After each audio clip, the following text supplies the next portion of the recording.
सबसे पहले शो के ऊपर बच्चा फिजा अली पैदा करेगी, ठीक है। सो सिर्फ वो हर थोड़ी देर बाद एक नई जिद्दत लेके आती है ना। ओके So, ये भी जिद्दत है। मेन शहरों के ऊपर जो सेफ सिटी किया था उसकी एक ऑडिट रिपोर्ट तो शाया कर दें अपनी वेबसाइट के ऊपर कि जिस दिन सेफ सिटी लगा और जिस दिन आज तक सेफ सिटी हुआ उसमें से क्या मिला आपको, मतलब रेवेन्यू पॉइंट ऑफ व्यू से कितने को अरब रुपए जो हैं आपने कमा लिए हैं। आई एम श्योर, लेकिन वो लगा भी तो महंगा होगा ना सर, वो वाला जो तो बहुत महंगा लगा था। तो ये 5 अरब का मुझे रिकवरी प्लान देना। वो मसला ये है कि जब भी कोई इस्लामाबाद लैंड करता है ना, तो वो ये मानने से इनकार कर देता है कि आप लोग गरीब मुल्क हो। हाँ, ये हमने इवेंचुअली इन सब से पैसे मांगने हैं। आप सोचें, अगर जेडी वैंस ने पूछ लिया कि इधर 500 गज का प्लॉट कितने का है, तो जेडी वैंस की तो फट के हाथ में आ जाए। जितना का इस्लामाबाद में किनाल का घर है, उतने का आपको वर्जीनिया में 4 किनाल का घर मिलता है। उतने का आप थोड़ा सा और आगे चले जाएं, मिशिगन में रैंच आते हैं पूरे। अस्सलाम वालेकुम, मुस्बत शो में बहुत बहुत खुश आमदीद। मैं हूं असद निज़ामी, मेरे साथ हैं अली आफ्ताब। शो को लाइक और शेयर करें, चैनल सब्सक्राइब कीजिएगा। सर कैसे हैं? Sir flying. सर मैं तपा हूँ सर। सर आपको पता है सर, हम ने कई दफ़ा ये बात की है कि the driving habits of S holes एक सेगमेंट है हमारे शो का। तो सर मैं नया उसके ऊपर ऐड करना चाहता हूँ, एक नई चीज़ आज जो मेरे साथ हुई सुबह कि एक शख्स गाड़ी पे सर सवार अपनी स्पीड पे, मतलब नॉट द स्पीड लिमिट, मतलब हम सब 60 पे जा रहे हैं, 70 पे, तो भाई 30 पे जा रहे हैं, लेकिन राइट मोस्ट लेन पे। और सर उसमें नोटिस किया कि ये मोटरवे ने आदत ख़राब की और रिंग रोड ने मजीद ख़राब की कि वो राइट इंडिकेटर दे देते हैं राइट लेन में आके कि I choose to stay here, fuck off. अब ये मुझे बताएं सर, मेन सड़क पे लाहौर सिटी की, उसके अंदर राइट इंडिकेटर देंगे कि मैं राइट पे रहूँगा, आप मेरे लेफ्ट से चले जाएं, वो आपका मसला है, मैं राइट पे ही सारी ज़िंदगी गाड़ी चलाऊँगा। सर ये नया जो है ना एक ट्रेंड आया है, अब आप अपना इंडिकेटर दे देना राइट पे, आप बेशक मैं जो फुटपाथ पे गाड़ी चला लें, कोई कुछ नहीं कर सकता। हाँ जी सर, ये जो है ना, अब क्योंकि आपने यहाँ से प्रोग्राम का आगाज़ कर दिया, तो एक खबर जो हमने देर से करनी थी वो अभी पहले कर लेते हैं कि पंजाब हुकूमत ने फैसला ये किया कि अभी तक तो वो मेन रोड्स के ऊपर सेफ सिटी के कैमराज लगे हुए हैं, अब गलियों मोहल्लों के अंदर 5 अरब रुपया उन्होंने मांग लिए और वो गलियों मोहल्लों में कैमरे लगाने शुरू कर दिए। अच्छा, वो बड़ी अच्छी बात है। उसमें ये है कि थोड़ा सा जो है ना, अब इसको रिवाइंड फॉरवर्ड करके देखने की ज़रूरत है, ख़ास तौर पे चलानों के केस में, क्योंकि उस दिन जिस तरह मैं निकला हूँ ना, तो वो सामने एक वो बुलान डब्बा था। अब वो पता नहीं एक्सेलरेट नहीं कर रहा था कि उसको लग रहा था कि मैं फ्यूल बचा रहा हूँ, या वो कोई गप्पे मार रहा था साथ फोन पे होगा। तो वो जो है ना इशारे से इतना स्लो निकला कि बाय द टाइम वो इशारा मैंने क्रॉस किया, इशारा ख़त्म हो चुका था। अगले इशारे पे फिर ये हुआ। तो अब मैं तो मतलब मुझे तो 10,000 ठोक गए बैठे बैठे। तो मैंने खैर उससे अगले इशारे के बाद मैंने निकाली, ओवरटेक की और मैं आगे गया। तो तीसरा जो इशारा आया उसमें मुझे ख्याल आया कि मैंने अपने आप को 10,000 ठुकवा लिए हैं, तो इस बंदे का कुछ भी नहीं गया। फिर सर आपका भाई स्लो हुआ, उसको रखा है मैंने पीछे, 5,000 दिए उसके। सर ये कितना अच्छा है कि सर हम चलान, वाहिद ऐसा मुल्क है जिसमें लोग जो हैं, जो आपने चीज़ की है, वो चलानों के ऊपर लोगों की लेते हैं कि मतलब आप लोगों को मतलब मुतासर करें आप रोड के ऊपर कि उनका चलान होए। सर कितनी अच्छी स्पोर्ट है वैसे। और सर इसका एंड में महीने पे हम ये भी कर सकते हैं, छोटा सा इसका लेजर शुरू कर सकते हैं कि तेरे कितने हैं, मेरे कितने हैं। सर दूसरा, ये जो 5 अरब ये करने को जा रहे हैं, अल्लाह ताला इनको मतलब तरक्की दे और इनको तरक्की याफ्ता करे इस काम में। लेकिन सर ये आपकी मेरी जेब से जा रहे हैं, उसामा या यासिर और सब हम मिल के देंगे ना ये पैसे। तो सर मेरा एक इसके अंदर सवाल है कि यार वो ऑडिट रिपोर्ट एक दे दें, जो मेन शहरों के ऊपर जो सेफ सिटी किया था उसकी एक ऑडिट रिपोर्ट तो शाया कर दें अपनी वेबसाइट के ऊपर कि जिस दिन सेफ सिटी लगा और जिस दिन आज तक सेफ सिटी हुआ उसमें से क्या मिला आपको, मतलब रेवेन्यू पॉइंट ऑफ व्यू से। मतलब क्राइम की भी दे दें स्टैट्स, वो भी हम देख के खुश होंगे, इंशाल्लाह बेहतरी आई होगी। लेकिन रेवेन्यू पॉइंट ऑफ व्यू से बता दें कि कितने को अरब रुपए जो हैं आपने कमा लिए हैं। आई एम श्योर, लेकिन वो लगा भी तो महंगा होगा ना सर, वो वाला जो तो बहुत महंगा लगा था। तो ये 5 अरब का मुझे रिकवरी प्लान देना। आप घर पे सोलर लगवाते हैं सर, एक बंदा आपको शीट देता है ना कि यार इतने साल में आप कवर कर देंगे। तो ये बता दें कि यार 5 अरब जो है वो थ्रू चलान कैसे कवर होंगे। वो जेब में हमारी कुछ नहीं आना, हमारी जेब से जाना ही है, लेकिन कब तक कर लेंगे ताकि मैं सर ऑन बोर्ड तो हूं ना जरा सही तरह से। हाँ जी बिल्कुल, ये तो जाहिर है सर, मैं आपके साथ हूँ कि मैं समझता हूँ कि हर चीज़ का जो प्लान है ना वो सबके सामने होना चाहिए। ऑडिट रिपोर्ट सर हमेशा जरूरी होती है। सर अब आगे चलते हैं सर। पैमरा जो है सर, उनका दिमाग जो है वो थोड़ा सा हिला है एक बात के ऊपर। अब मुझे नहीं पता इस वक्त ये कोई आउटराइट किस्म की पॉलिसी है या नहीं है। वैसे तो इंडियन फिल्में यहाँ पे बड़े सालों से बैन है, ओके ठीक है। यहाँ पे इंडियन कंटेंट जनरली जो है बिकॉज ऑफ स्ट्रीमिंग सर्विसेज हमें मिल जाता है, हम भी देख लेते हैं। हमने कल के एपिसोड में बात किया, आशा भोसले का इंतकाल हुआ, उसके ऊपर जियो न्यूज़ ने जाहिर है खबर कर दी, एक मोंटाज चला दिया होगा, पैकेज चला दिया होगा, 2-4 इंटरव्यू भी शायद कर ली खुदा ना खास्ता। सर पेमरा ने उनको नोटिस दे दिया इस चीज़ के ऊपर कि आप ये नहीं कर सकते। भाई क्यों? मतलब मुझे बताएं सर कि आशा भोसले तो एक नेशनल स्टार तो हैं ही, एक इंटरनेशनल स्टार भी हैं। हम हमारी भी ताल्लुकात कुछ है, हमने भी उनके गाने सुने हैं, बड़े हुए हैं सुनते हुए। बहुत सारे ब्यूरोक्रेसी के पेमरा के अंदर लोग होंगे जिन्होंने सुने होंगे उनके गाने। तो ये नोटिस क्यों दिया मुझे समझ नहीं आई। एक ऑब्वियसली सेंस बनती है कि जी हमारी क्योंकि उनसे अब ख़राब है रिलेशनशिप जो है, तो वो तो मेरे ख्याल में जब रिलेशनशिप ख़राब रही हैं या फिल्में भी लगती रही हैं, जब रिलेशनशिप बहुत ख़राब थी तब क्रिकेट मैचेस भी होते रही हैं। तो ये जो है ना मतलब don't stoop to their level, मतलब ये इंडिया करे ये बात समझ आती है कि नहीं जी आपने क्यों किया, नोटिस भेज दें या मीडिया उनका पागल हो जाए। हमें नहीं करना चाहिए, we should be the bigger person. हाँ जी, यकीनन। एक तो ये कि जो मतलब हमारी वहाँ पे फिल्में बैन है, मतलब यहाँ पे जो है ना वो तो ठीक है कि असूल ये कहते हैं कि जी क्योंकि उन्होंने हमारी फिल्में बैन की हुई हैं तो हमने उनकी फिल्में यहाँ पे थिएटर में बैन की हुई हैं। लेकिन जहाँ तक न्यूज़ का ताल्लुक है, जैसे आपने कहा कि एक इंटरनेशनल आर्टिस्ट की डेथ हुई है, ठीक है, और वो इनसे ज़्यादा बड़ा आर्टिस्ट तो मतलब मेरे ख्याल में अगर आप गिनने की कोशिश करें तो शायद 4-5 नामों के बाद ख़त्म हो जाएगी आपकी उंगलियों में। तो ये बहुत ही ज़्यादती थी। जो इसमें पॉजिटिव बात है ना वो नंबर 1 ये कि जियो न्यूज़ ने उसके बाद जो है वो माफ़ी नहीं मांगी, जियो न्यूज़ ने डबल डाउन किया। वेरी नाइस, हम उनके साथ हैं। दूसरी चीज़ ये है कि ट्विटर पे तकरीबन सब लोगों ने जो अपनी असल तस्वीर और नाम के साथ हैं उन्होंने कंडेम किया और उन्होंने पैमरा को कहा कि मामा किथे। हाँ, वो ज़ाहिर फेक अकाउंट्स थे जो उनके हक में बात कर रहे थे, असल अकाउंट मैंने नहीं देखा कोई। सवाल भी ठीक है, तुझे कितने चले। हाँ तो तीसरी और आखिरी चीज़ ये सर, पता है ये बहुत मुमकिन ये है कि किसी बंदे ने कहा हो कि मैं ये करूंगा ना तो नंबर बनेंगे, तो वो नंबर नहीं बनेंगे। आशा भोसले पे नंबर नहीं बनते सर। नंबर इसलिए नहीं बन सकते सर, उसकी बात ये कि देखें अगर तो ये अब पीटीआई वाले लोग, मैं कुछ पढ़ रहा था कि देखें जी ये नहीं करना चाहिए था, ये तो एक ही इदारे से आ रहा है। सर मुझे बात बताएं सर, अदारे सारे हो जाए, वो पीएम ऑफिस, चीफ्स ऑफिस, फौजी इदारा, हर किस्म का इदारा, वहाँ पे सर एक बंदा जो है ना या एक खातून एटलीस्ट मिनिमम मैं कह रहा हूँ, बेयर मिनिमम कह रहा हूँ, वो आशा जी की फैन हुई थी यार। मतलब ये हो ही नहीं सकता कि ना हो, मतलब और अननोइंगली शायद हो क्योंकि प्लेबैक थी। अच्छा ये आशा भोसले का गाना था, मैं जो फैन होगा उसको तो हर गाना पता होगा, लेकिन उनको गाना को बंदा बताए कि जी आपको पता है ये जो बैन किया है, जियो को नोटिस भेजा है, ये इन गानों के ऊपर था। कहते यार ये तो मेरा बचपन है। तो सर ये कितनी अजीब सी बात है। नहीं, वो तो सर हर कोई फैन है उनका, हर इदारे में हर बंदा फैन है।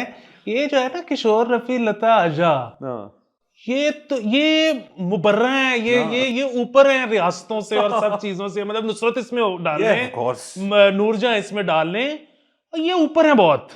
तो ये इन पे जो है ना कुछ भी नहीं हो सकता। ये किसी बंदे ने नंबर टूंगने की कोशिश की कि मैं ये करूंगा ना कुछ भी आगे होगी, तो ये ऊपर बॉस ना मुझे बड़ी शाबाश देगा या मुझे कहीं से आएगा शाबाश की कॉल, और वहां से भी ना जुतियां ही आनी है कि तू पागल तो नहीं आपने कर दी। तो सर ये गलत चीजें हैं। देखिए आर्ट सेलिब्रेट करनी चाहिए, कल्चर, आर्ट्स, ये सारा कुछ जो है ये ऊपर है। हम हर दफा शो के ऊपर, हम तो प्रोग्राम हमारे मौजूद हैं जिसके हम बात ये करते हैं कि यार इन चीज़ों को ना अलहदा रखें आप इससे प्लीज़। बिल्कुल सर, वो असल में फिर वही बात है कि बड़े खुशकिस्मत लोग होते हैं जो कि ये समझते हैं कि ये कितना अजीम काम है और इसको मतलब हम आशा भोसले के अहद में जिंदा हैं, ये कितनी बड़ी बात है। ठीक है, मतलब ये सब भी जो है ना वो थोड़ा सा आपको पता ही है कि काफ़ी वो मसला चल रहा था वालिद साहब का, तो उसमें जो है वो हर रोज़ एक नई, उसमें बल्कि एक बड़ी ज़बरदस्त जो है ना वो मैंने दोस्त ने भी एक वो इस्तेमाल किया, वो क्या कहते हैं मुशाबिर थी एक बड़ी अच्छी। वो ये था कि उसका फ़ोन आया तो वो कहता है क्या हाल है अंकल का, तो मैंने कहा यार वो कार्डियोलॉजिस्ट ये कह रहे हैं तो हम उसके लिए फ़लाँ टेस्ट करा रहे हैं, तो सर्जन ये कह रहे हैं तो हम उसके लिए फ़लाँ टेस्ट करा रहे हैं। कहता आहो ਇਹੋ जी सिचुएशन च बंदा उड़दा छापर ही होता है। तो खैर मेरे कहने का मतलब ये था कि ये जो है ना मतलब वो जब ये सारी हमारी डिस्कशन और वो सारा कुछ होता है ना कि जी ये कराना है नहीं कराना है, इसमें ये रिस्क है उसमें, और वो वालिद साहब जो है वो जाहिर है वो नहीं करवाना चाहते, वो बड़े ना उसको वो हेड ऑन ब्रेवरी के साथ जो है ना वो उसमें है नेक्स्ट फेज। तो वो बार बार जो होता है ना कि यार बड़ी फुल लाइफ गुजारी है, बड़ी ज़बरदस्त है, तो वो जो है ना कि वो अच्छा क्या किया लाइफ में, तो उसमें जो सबसे पहली चीज़ आती है ना कि बेहतरीन मौसीकी सुनी है। अब ये जो है ना कि यार क्या मैंने लाइफ गुजारी है कि मैंने बेहतरीन मौसीकी सुनी है। क्या बात है सर। तो ये जो असल में ऐसे ही आपको लुत्फ निकालने पड़ते हैं जिंदगी में से, वरना तो अदरवाइज जिंदगी में यही है कि बिल पूरे करते रहो, किराए पूरे करते रहो, और जो है वो मतलब रीलें देख लो, मतलब ये इसके अलावा तो लेकिन ये सर आप देखें सर, मुझे इससे एक इंस्टाग्राम पेज याद आ गया। वो दो मुख्तलिफ, एक शायद ओरिजिनल था, फिर किसी ने उसका स्टाइल मिमिक किया, लेकिन वो स्टाइल सेम है सर। वो क्या है, एक एल्डरली गाय, एक केस में वो एल्डरली अंकल हैं, एक में वो यंग गाय है, पीछे लगी हुई है इंडियन या पाकिस्तानी क्लासिकल मौसीकी लगी हुई है सर। उसने सर अपनी स्कॉच बनाई है, और उसके बाद उसने काटी हैं सब्जियां, उसके बाद उन्होंने लगाया तड़का, उसके बाद उसने डाला उसके चिकन या मटन या गोश्त, उसके ऊपर उसने लगाए मसाले, फिर उसको पकाया है, फिर रोटी बनाई है, और फिर उसने एक स्कॉच गानों के साथ खुद अपने हाथ का बनाया हुआ खाना खाया है। अब सर ये इंस्टाग्राम पे आ गया, तो इसका मतलब है कि ये जो अंकल एटलीस्ट हैं, ये सैटरडे नाइट ऐसे ही मनाते हैं अपने साथ या अपने दोस्तों के साथ। तो सिर्फ उसके अंदर, लेकिन जो सबसे मेन एलिमेंट है, अगर वो सिर्फ एक बंदा विस्की पी रहा हो, खाना खा के हम कहेंगे तो सब कहते हैं पीछे जो गाने लगे हुए हैं और वो साथ गा रहे हैं, तो सर ये उन्होंने अपना बचपन एक्सपीरियंस किया होगा ना, ऐसे सीधी सी बात है। क्या बात है। तो बस यही है आर्ट जो है ना, उसमें से जो उसमें जो बंदा खुशी ढूंढ ले, वो बेसिकली उसको मिलता ये है कि वो ना पूरा ये जो आप जिस मतलब हम किसी भी सिचुएशन में बहुत फ्रस्ट्रेट हो जाते हैं, जो शख्स फन में से लुत्फ लेना शुरू कर दे ना, वो ऐसे एलिवेट होता है, और वो ना फिर ये बर्ड आई व्यू से देखना शुरू हो जाता है कि वो फ्रस्ट्रेट नहीं होता, उसके लिए ना फिर बाजीचा या तफाल होता है कि अच्छा रोज होता है मेरा सारा कुछ हो रहा है। तो सर बिल्कुल, बाकी पैमरा को थोड़ा सा ओपन माइंडेड होना चाहिए। मेरा तो वैसे अपना ख्याल है, अगर नोटिस भेजना था तो उस मॉर्निंग शो पे भेजते जिस पे उन्होंने उस बंदी को उठा लिया, उस बंदे ने सर कंधे के ऊपर, मेरे तो ख्याल में उसके ऊपर नोटिस भेजना चाहिए था। आपने जियो को भेज दिया, आशा भोसले के ऊपर नोटिस। ये किस किस्म की बात हुई सर? सर देखिए, मैं बहुत बड़ा फैन हूँ फिजा अली का, और सही मतलब नहीं उनको उठा ले सर ये कंधे के ऊपर। नहीं सर, वो जो है ना, वो बुनियादी बात यही है। हमारा एक दोस्त है, उसने यही कहा कि जी ये सबसे पहले शो के ऊपर बच्चा फिजा अली पैदा करेगी, ठीक है। सो सिर्फ वो हर थोड़ी देर बाद एक नई जिद्दत लेके आती है ना। ओके, ये भी जिद्दत है, ठीक है, आहिस्ता। सो आप टेलीविजन में क्या करेंगे? देखिए, टेलीविजन नहीं देख रहा आप कोई, क्योंकि उसमें नई चीजें होनी बंद हो गई हैं। अब ये फिजा अली है, वो कुछ ना कुछ नया करती है, जिसकी वजह से आप वापस जाते हो और आप कहते हैं यार देखो ये कुछ आज नया खरगोश निकालेगी आस्तीन में से। तो वो नंबर एक चीज तो ये तमाम लोगों को करना पड़ेगा, वरना television is dying if it is not already dead. अच्छा, दूसरी चीज ये है, और बाय द वे ये जो मतलब सोशल मीडिया का भी जो ये वाला फॉर्मेट है ना, सिर्फ ज्ञान वाला, ये भी बहुत जल्दी जो है ना ये बच जाएगा, सैचुरेट हो जाएगा। तीसरी और आखिरी चीज ये कि सर इसमें देखें, वो जिन्होंने इनको उठाया है वो उनके मियां हैं। तो मतलब क्या मियां ने अगर उठा ली, सवाल ये मतलब नहीं है देखिए, कि मैं ये बात वाकई मतलब मुझे है ना कि क्या बहस ये है कि शादी के बाद जिंदगी में रोमांस कायम रहना चाहिए या नहीं। ठीक है, आई नो ज्यादातर लोग कहेंगे कि नहीं, लेकिन बात ये है कि इसमें तो कोई मतलब अगर वो कुत्ते लाडियां कर रहे हैं टीवी के ऊपर, तो इसमें कोई सर इसमें मसला नहीं सर, मुझे तो इस चीज से इशू भी नहीं है, उस एक्शन से नहीं इशू। मैं तो उसका कर रहा हूँ कि अगर आपने, वैसे तो इसको भी नोटिस ना दे मेरी तरफ से, आई डोंट केयर, अगर वो देना है ना इतनी सी बात के ऊपर, तो इसको भी नोटिस है। दूसरा सर सवाल इसमें बहुत गहरा है। सवाल ये नहीं है सर कि उन्होंने शो पे उठाया, उनके हस्बैंड थे, क्या घर पे उठाते हैं? ये सर सवाल है ना, वरना घर पे दूसरे वाले उठाते होंगे। नहीं सर, वो शो बोटिंग जो है ना कि जी हम, अगर तो देखिए बात ये कि जी हमारा स्टाइल ही है कि मतलब कुछ लोग घर आते हैं, सलाम दुआ लेते हैं, हमारे घर आते हैं तो उसको उठा लेता हूँ। सर फिर तो चोक स्लैम मेरी तरफ से सर उठाएं, लटाएं, कलबाजियां खाएं शो में। लेकिन सर एक होना चाहिए बुनियादी थ्रेशोल्ड, ये ना हो ना कल को फिजा साहिबा जो अपने शो पे एक सर्जन को बुलाएं और वो कहे जी सर्जरी करते हैं यहाँ बैठ के आज स्टूडियो के अंदर, तो सर यहाँ पे फटफुट जाएगी सबकी। सर तो रिलैक्स थोड़ा सा। सर ये आपको मैं बताऊं कि चीजें कुछ होनी शुरू हुई थी, फिर जो होनी बंद हो गई। सो मसलन मुझे अच्छी तरह याद है, मेरी कॉलीग ने किया था कि वो जो बाल लगाने वाला प्रोसीजर है ना, वो उसने लाइव शूट किया था और टीवी पे ऑन एयर हुआ था। वही एक्टर थे जिनको इन्फेक्शन हुई थी सर, वो आपकी शो पे हुआ था सर। ये और था। तो बात ये है कि सर ये कुछ ना कुछ करना पड़ेगा, वरना टीवी टूवी नहीं जो चल रहा। सर लेकिन मुझे बताएं इसका सारा ठेका जो है वो मॉर्निंग शोज ने क्यों लिया हुआ है? सर उसकी वजह ये है कि उनके वो जो फॉर्मेट है ना वो ऐसा है कि उसमें लिबर्टी ज्यादा है, कि उसमें एक मियाँ बीवी आए हुए हैं। मसलन आपने रैम्बो और साहिबा की 64 शादियां करवाई हैं मॉर्निंग शोज में, ठीक है। उसकी वजह ये थी कि वो आए हुए हैं, तो आपने कहा कि चलो ये वेले जो बैठे इनकी शादी करा दो। अच्छा अब मसला ये है कि जो आपका रात का न्यूज टाइम है उसमें जो है मौलाना फजलुर रहमान और हामिद मीर बैठे हैं, आप उनका क्या कराओगे? आपके पास मार्जिन नहीं है। सर मैं आप जिस तरफ आ रहा था इसलिए था कि सर अगर तो फर्ज करें कोई शो हो जिसमें दो शख्स हों बड़े टैलेंटेड और वो बातें जो हैं वो करते हो जरा हटके, जरा ऑड स्टोरीज उठाते हो हमारी तरह के, तो सर मेरे ख्याल में प्राइम टाइम नेशनल टेलीविजन पे एक दफा ट्राई उनको भी देनी चाहिए है। मतलब नॉट दैट कि हम नाखुश है अपने जो इसमें जहाँ पे मौजूद है वहाँ पे इसी किस्म की चीजें कर रही है, लेकिन अगर हमें फ्री हैंड मिल जाए कि एक मालक आए किसी चैनल का सेट के बच्चे तेरे पीछे मैं खलोता तो करो शो, तुम दोनों बैठ के जो करना करो, देखी जाएगी, पैसे भरने हैं ना, फाइन भरने हैं, मैं भरता हूँ फाइन, पाट जाओ। तो सर वो अगर आप वो प्राइम टाइम में लोगों को देंगे तो सर ट्रेंड सेटर्स बनेंगे सर। फिर हम सर मैं तो ये अपील है छोटी सी। ये बात बिल्कुल सही है कि अगर इस मुल्क में टेलीविजन ने बचना है तो वो सिर्फ मैं और आप बचा सकते हैं, वरना ये नहीं बच सकता। ये तो मैं सर बचपन से जानता हूँ सर कि टीवी को मैंने बचाना है और आपने बचाना है सर। तो इसको सर जिस दिन हम कर पाएंगे ना फिर मजे आएंगे। बिल्कुल सर बहरहाल आगे चलते हैं सर।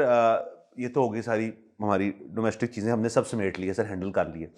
अब सर ज़रा स्ट्रेट ऑफ हॉर्मूज चलते हैं सर। उधर पहले संभाल रही थी तमाम इंटरनेशनल पार्टियां जो वहाँ से आते जाते रहते थे, बड़े तमीज़ से एक आमदोरफ्त जारी थी वहाँ पे। फिर डोनाल्ड ट्रंप और नेतन्याहू ने फैसले किए कि हम बम मार देते हैं ईरान के अंदर, उन्होंने बंद कर दिया। अब ईरान जो है उसकी आमदोरफ्त को मैनेज कर रहा है, वो जिस भी तरह से कर रहे हैं उनको जैसे बेहतर लगे उनका हक है फ़िलहाल। और फिर लेकिन सर जो हमने कल परसों बात की थी कि डोनाल्ड ट्रंप साहब जो हैं वो भी इस स्ट्रेट ऑफ हॉर्मूज की आमदोरफ्त में ब्लॉकेड लगाना चाहते हैं, जिसकी जाहिर है कल भी मैंने बात की थी, समझ तो नहीं आई किसी किस्म की कि जी जो ईरानी शिप्स गुजरेंगी आप उसके साथ अपना ब्लॉकेड लगा देंगे, उसका क्या फ़ायदा होगा। इसके अंदर फिर सर हम जब शो कल वाला रिकॉर्ड करते उसके थोड़ी देर बाद ही चाइना का बयान आ गया, प्रेसिडेंट शी का भी आज एक बयान है, और वो दोनों बयान जो है वो बिल्कुल एक ही बात कर रहे हैं कि यार अगर आपने हमारा माल मूल रोका ना, क्योंकि ईरान के साथ चाइना बहुत ज़्यादा तेल ईरान का चाइना जाता है और उनकी रेगुलर आना जाना है वहाँ पे, तो इसका मतलब अगर ईरान से निकलेगा चाइना का शिप और आगे अमेरिकन ब्लॉकेड होएगा तो फिर तो सर वो वर्ल्ड वॉर 3 वाली कहानियाँ फिर शुरू हो जाएंगी। तो आप अब बेसिकली डोनाल्ड ट्रंप जो है उनकी समझ नहीं आ रही वो चाहते क्या हैं। एक तो ये अपडेट है कि वो ब्लॉकेड लग गया है या लग गया है, और लेकिन फिर भी एक चाइनीज शिप जो है वो गुजरी है, इसका मतलब है शायद अमेरिका जो है वो कह गया चाइना की शिप जा, लेकिन इस पर बाकी सब कहेंगे यार ये क्या बात हुई, तो फिर हमें भी आप जाने दें। सो स्ट्रेट ऑफ हॉर्मूज जो है वो ब्लॉक था, अब डबल ब्लॉक्ड है। एक तो ये बात होगी। दूसरा सर तजवीज़ जो है इस किस्म की पेश की गई है पाकिस्तान की। सर इस पे दूसरे पे बाद में आते हैं, पहले इस पे मैं करके फारिग हो जाएं। उसकी वजह ये है कि वो ये हम जो है ना हर चीज़ में से ढूंढ रहे हैं कि यार कोई प्रिंसिपल होना चाहिए कि या तो ये कर लो या वो कर लो, ताकि एक प्रिंसिपल के तहत सारा कुछ चले।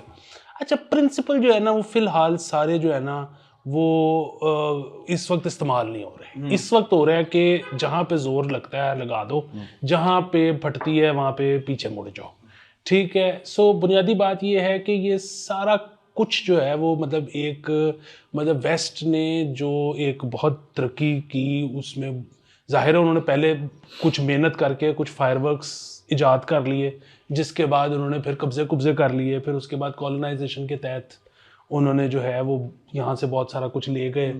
फिर जब वो ले गए तो फिर उन्होंने कहा कि देखें मुहज़्ज़ब ममालिक ऐसे होते हैं तो अब सबको ऐसे रहना चाहिए। तो फिर उस मुहज़्ज़ब मुल्क का जो एक शबी थी उसको हम सब अपने तई फॉलो करने की कोशिश करते रहे। फिर बीच में एक जो पहिए में डंडा आ गया ना, वो आ गया चाइना, कि जब एकदम से लगा कि ओहो वेल्थ जो है ना वो शिफ्ट होनी शुरू हो गई उस तरफ और यूएई की तरफ, तो फिर अब ना सारे प्रिंसिपल्स आर सस्पेंडेड। अब ये है कि दोबारा से किसी तरह ठैया करके या तो पावर लेनी है या पावर किसी तरह वो जो तेजी से जा रही है उसको जितने अरसे तक रखा जा सके वो करना है। तो ये सारा कुछ हो रहा है। तो अब ये जिस वक्त चल रहा है ना इसमें प्रिंसिपल्स ना ढूंढें। इसमें कोई प्रिंसिपल नहीं है, वरना देखिए प्रिंसिपल अगर बात जानी होती तो टेक्निकली जो यूएन का भी और वैसे भी दुनिया का मैरीटाइम लॉ है, अगर उसके तहत चलें तो हॉर्मूज़ की जो जियोग्राफिकल लोकेशन है और ओमान और ईरान जहाँ पे प्लेस्ड है और जहाँ उनके साथ स्ट्रेट ऑफ हॉर्मूज़ है, वो टेक्निकली उनकी मलकियत है। और ये बात जो है ईरान ने आज नहीं की, ये 1970s में भी की थी, 2015 में भी उन्होंने बात की थी कि जी हम उसको खुला हुआ है, हमने रखा हुआ है free for all, no toll tax type चीज़। लेकिन मतलब जो कानून है इंटरनेशनल, अगर आप मैरीटाइम लॉ लें तो वो ईरान की मलकियत बनती है, जो उन्होंने आज तक ज़िंदगी में दुनिया भर ना। अच्छा दूसरा सर, मैं आज हिलरी क्लिंटन का सुबह इंटरव्यू सुन रहा था जिसमें वो हंस रही, कैके मार के हंस रही थी। कहती यार ये तसव्वुर मैं नहीं कर सकती, क्योंकि ये सेकडेफ थी जब ओबामा प्रेसिडेंट थे। वो कहती है कि जब हम ईरान के बारे में बात करते थे ना, वॉर गेमिंग करते थे, तो पहला पॉइंट कहता है डजन टाइम हमने बात की, 12 दफ़ा हमने बात की तकरीबन ईरान के ऊपर। तो जब वॉर गेम करते थे तो पहली चीज़ होती थी स्ट्रेट ऑफ हॉर्मूज़। तो वो कहती है पता नहीं था इनको कि स्ट्रेट ऑफ हॉर्मूज़ वो बंद कर देंगे, सबसे पहली चीज़ वो ये करेंगे। कहती है उस स्ट्रेट ऑफ हॉर्मूज़, और फिर बाकी वॉर गेमिंग होती थी कि कैसे ईरान से निपटना है, क्योंकि वो बंद किया तो तेल बंद हो जाएगा। ये मैं बात करूं सदर ओबामा के पहले और दूसरी टर्म की, उसके बाद से डोनाल्ड ट्रंप साहब की दूसरी टर्म चल रही है और डोनाल्ड ट्रंप की पहली टर्म और बाइडेन की टर्म गुजर चुकी है। आप सोचिए सर हालात किस किस्म के हैं। अगर तो दे डिडंट नो कि हॉर्मूज़ जो है वो बंद कर देंगे, और ये एक ईगोटिस्टिकल किस्म की बात लगती है इसके अंदर, क्योंकि ट्रंप जो है बेसिकली सर, मुझे ना थोड़ा सा गुस्सा चढ़ना शुरू हो गया। ट्रंप साहब थोड़े से अनहिंज्ड हो गए, थोड़े से मजीद अनहिंज्ड हो गए, और उनके इर्द गिर्द सिवाय जेडी वैंस के मेरे ख्याल में कोई बंदा इस किस्म का नहीं है जो कि उनको कह सके कुछ भी। कहते सर वाह आपने ग्रेट कर दिया। सर वो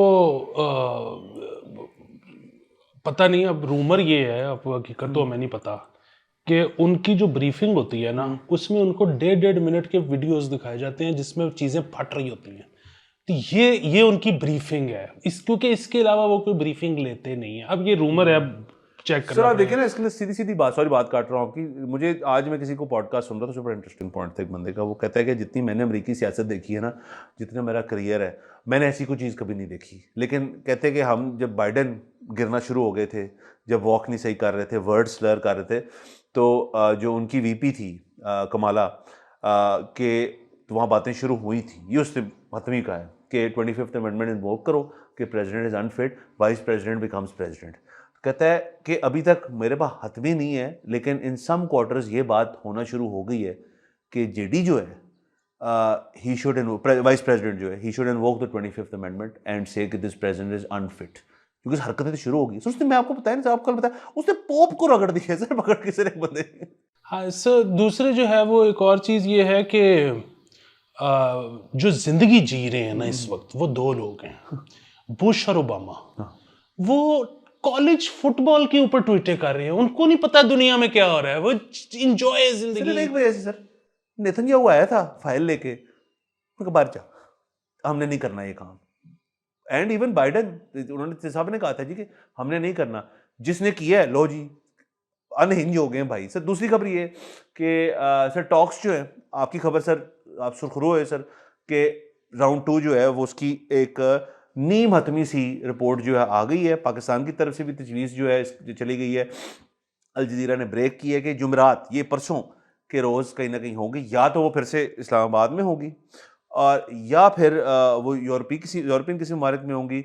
जिनीवा भी कहा जा रहा है, और जिनीवा का सिर्फ ये है कि अगर जिनीवा में होगी तो आपको पता है मियां मोहम्मद नवाज शरीफ साहब जो हैं, he will be part of the mediating committee, क्योंकि जिनीवा तो ट्रिप वो नहीं छोड़ते सर नवाज शरीफ साहब। सर वो जो है ना, एक और चीज़ भी उसमें आई है। एक तो हमारी बात जो है वो बिल्कुल ठीक साबित हुई कि वो बहुत जो मुज़ाकरात है वो नाकाम नहीं थे, वो कामयाब थे, और मुज़ाकरात ने इवेंचुअली कामयाब होना है। इन द फर्स्ट प्लेस इतने बड़े बड़े दोनों साइड से दिग्गज आते ही ना, अगर इनका मूड ना होता सुलह करने का, तो अब ये दूसरा राउंड होने लगा है। सर ये जिनीवा वगैरह का मसला नहीं है, बात ये है कि ये रूमर्स भी हैं कि ट्रंप साहब खुद आ जाएं इधर। एग्जैक्टली ये जो ये सर प्लीज मैं अब इसमें सुने कि मैं मसला क्या है। अगर ट्रंप साहब आ रहे हुए तो फिर आपके ख्याल में बड़े मियाँ साहब ने ये नहीं कहना कि मुज़ाकरात इस्लामाबाद में नहीं लाहौर में होंगे? सर बहुत कुछ हो सकता है सर, इतना कुछ हो सकता है। मतलब अगेन कुछ नहीं होगा, हम तो सिर्फ अपनी जिंदगियों की बात कर रहे हैं। सर जिस दिन डोनाल्ड ट्रंप साहब आ रहे होंगे, उसने रख लिया मैच आपने, आप क्या क्या क्या क्या कर सकते सर? आप देखिए हमारा मुल्क जो है ना सर है बड़ा ज़बरदस्त, लेकिन सर इकोनॉमिकली ना एक बड़ा नाजुक सा मुल्क है, मतलब उस तरह से हमारे पास सर मुझे सिर्फ मैं जानना चाहूँगा कि जो सारी होस्टिंग की है ऑफ 100 सहाफ़ी, 100 बंदा ईरान लाया, 30 बंदा यूएस लाया, यहाँ पे यूएस एम्बेसी वाले आए, सर इसका कुछ तो गवर्नमेंट ऑफ पाकिस्तान ने बिल फुट किया होगा ना सर। अब वो कह रहे लो जी जुमेरात को हम फिर वापस आ रहे हैं। तो सर आप मुझे बात बताएं सर, ये जो है इतनी इतनी किटी में हमारे पैसे नहीं है। वो अलग बात है कि मियाँ साहब चले गए सऊदी अरेबिया और टर्की रुकते हुए वापस आएंगे, वो 5 बिलियन का चेक लेते हुए आएंगे, उसमें 3.5 सीधे सीधे सीधे कटता है सर। उसके बाद जो बाकी रह जाएगा सर वो थोड़ा रखेंगे ना किटी के अंदर। सर ये टॉक्स अगर फर्ज करें राउंड 15 तक चले गए और उन्होंने कहा यार हमें इस्लामाबाद पसंद बड़ा आ गया, सर इनको कोई ना गंदे खट्टे खट्टे पकौड़े खिलाएं इस दफा, इनको खुद तंग करें ताकि यार यहाँ से तो की जान जाए सर थोड़ी। सर असल में वो तो जो तो होटल का खर्चा था वो तो प्रिंस आगा खान ने कहा, वो अगली दफा तो नहीं करेंगे ना, वो कहेंगे तो आदत बन गई है। सर कोई पता नहीं कर भी दे। दूसरी चीज ये है कि सर ये तो वो पैसे हैं जो कि पाकिस्तान विल स्पेंड हैप्पीली, वो तो मसला नहीं है। मसला कुछ और है सर। वो मसला ये है कि जब भी कोई इस्लामाबाद लैंड करता है ना तो वो ये मानने से इनकार कर देता है कि आप लोग गरीब मुल्क हो। हाँ ये भी हमने इवेंचुअली इन सब से पैसे मांगने हैं। आप सोचें अगर जेडी वैंस ने पूछ लिया कि इधर 500 गज का प्लॉट कितने का है तो जेडी वैंस की तो फट के हाथ में आ जाए। जितना का इस्लामाबाद में किनाल का घर है उतने का आपको वर्जीनिया में 4 किनाल का घर मिलता है। उतने का आप थोड़ा सा और आगे चले जाएं मिशिगन में रैंच आते हैं पूरे। सर वो मतलब सर वैसे सर ये आपकी बात बिल्कुल ठीक है। सो आप बेसिकली कैसे फिर कहाँ लेके जाएं उनको सर? फैसलाबाद ले जाएं सर। फैसलाबाद शेखुपुरा से आगे इनको नहीं लेके जाना वैसे चाहिए। सर फैसलाबाद में जाएंगे, फैसलाबाद वैसे तो अब बहुत डेवलप हो चुका है, और सर वहाँ ना लेके जाएं सर। वो चिन्होटी की बड़ी बड़ी गाड़ियाँ हैं सर वहाँ पे, वो भी ना लेके जाए। लाहौर तो बिल्कुल ना लेकर आए, तौबा करें सर। कराची ले जाए। कराची ठीक है सर। सर मैं आपको बता रहा हूँ शेखुपुरा के अलावा कहीं नहीं इनको लेके जाना बनता। कराची वो बिल्कुल बात ठीक है कि आप बेसिकली आप होप ये कर रहे हैं कि वो कराची का इंफ्रास्ट्रक्चर देखेंगे और वो किसी से पूछेंगे ही नहीं कि यहाँ प्लॉट कितने का है। सर अगर किसी ने पूछ लिया, कराची में बहुत महंगे है सर। कराची में तो मतलब अगेन इस्लामाबाद से महंगे हैं। तो ये आप अगेन मैं आपको बता रहा हूँ शेखुपुरा से आगे आपने फॉरेन डेलीगेशन नहीं लेके जाना। सर देखिए, और इस्लामाबाद का सर दूसरा ये भी है कि हमने अभी देखिए अभी तो हमने अपना एक कन्वेंशन सेंटर दिखाया है, इनको नहीं पता हमारे पास 12 कन्वेंशन सेंटर है। तो सर ये ठीक है सर। ट्रम्प साहब मेरे ख्याल में अगर तो उनका दिल कर रहा है, वो असल में ये भी होता है ना सर, एक बंदा होके आता है, आप उससे पूछते हैं हाँ भाई हाउ वाज योर ट्रिप, कैसा था, आप उसकी बहुत तारीफ करते हैं। जेडी ने तो सर आज सुबह टीवी पे जाके, अमेरिकन टीवी पे जाके कह दिया कि यार बड़ा मजा आया। तो वो ट्रम्प कहता है कि इतना मजा आया तो मैं भी हुआ था sir. I don't remember the last time अब US president came to Pakistan, बड़ी देर हो गई है। तो ट्रम्प को ये भी शौक है ना कि यार इतनी देर एक चीज नहीं हुई ना तो मैं करके दिखाता हूँ। तो सर आपकी बात ठीक है शायद कि डोनाल्ड ट्रम्प साहब आ रहे हैं, फिर इसका मतलब है तो बस सर अब किसी तरह हमने जो है ना, अगर ये आ गए तो हमने जो हवाओं का रुख है वो लाहौर से मोड़ना है। हाँ। और सर देखिए मैं वैसे आपको कहता हूँ कि सर अगर तो आपने नेगोशिएशंस ये फाइनलाइज करनी है सर, तो ऑल प्रेज और ऑल बहुत खराज तहसीन फील्ड मार्शल साहब को, शहबाज शरीफ साहब को, उन्होंने बड़ी कोशिश की होगी कि नेगोशिएशन मीडिएट हो जाए। लेकिन सर फिर हम अपने टॉप नेगोशिएटर्स मतलब जो प्राइवेट सेक्टर से क्यों नहीं लेकर आते? मतलब एकेटी साहब आ रही हैं मतलब यहाँ से कुछ नेगोशिएट करने, मलिक रियाज साहब जो हैं उनको बाय जूम कॉल ले लें सर। जो नेगोशिएशन इन लोगों ने की हुई है सर, वो भी सर एक बड़े बड़े हाई लेवल के ऊपर सर, वो किसी और ने की हुई है सर। वो किसी और ने नहीं की। दूसरा ये है कि मेरी ट्रम्प साहब से दरख्वास्त ये है कि अगर वो आ रही है ना तो वो दें पाकिस्तान को सरप्राइज, कि वो जो है ना बुध तक इस बारे में बात ही कोई ना करें। जुमेरात को जब एयरफोर्स 1 तैयारा लैंड हो तो बीच में से ट्रम्प साहब निकल आए। क्योंकि अगर उन्होंने आज ये कह दिया ना कि मैं आ रहा हूँ तो सर पंजाब हुकूमत ने कहना है कि हमने जुमेरात से पहले कलमा चौक पे एक और ओवरहेड बनाना है। तो वो सर बड़ा मसला बन जाएगा सर। मेरे ख्याल में डोनाल्ड ट्रम्प साहब ऐसे ही आएंगे, और शायद मेरा तो अपना ख्याल है अगर ये टॉक्स होंगी भी ना इस दफ़ा, क्योंकि वो एरिया अभी भी सील्ड है, इसका मतलब है वहाँ पे कुछ ना कुछ तो चल रहा है। सो इट प्रोबेबली मीन्स कि वो अगर आएंगे भी ना तो जब वो जा रहे होंगे ना तो उनकी जानिया वाली जो वीडियो हमें दिखा दी जाएगी। सर आप टेंशन ना लें सर, मेरे ख्याल में ठीक है सर। Okay sir, done. इजाज़त लें सर, अगले एपिसोड में मुलाकात होती है। खुदा हाफिज़।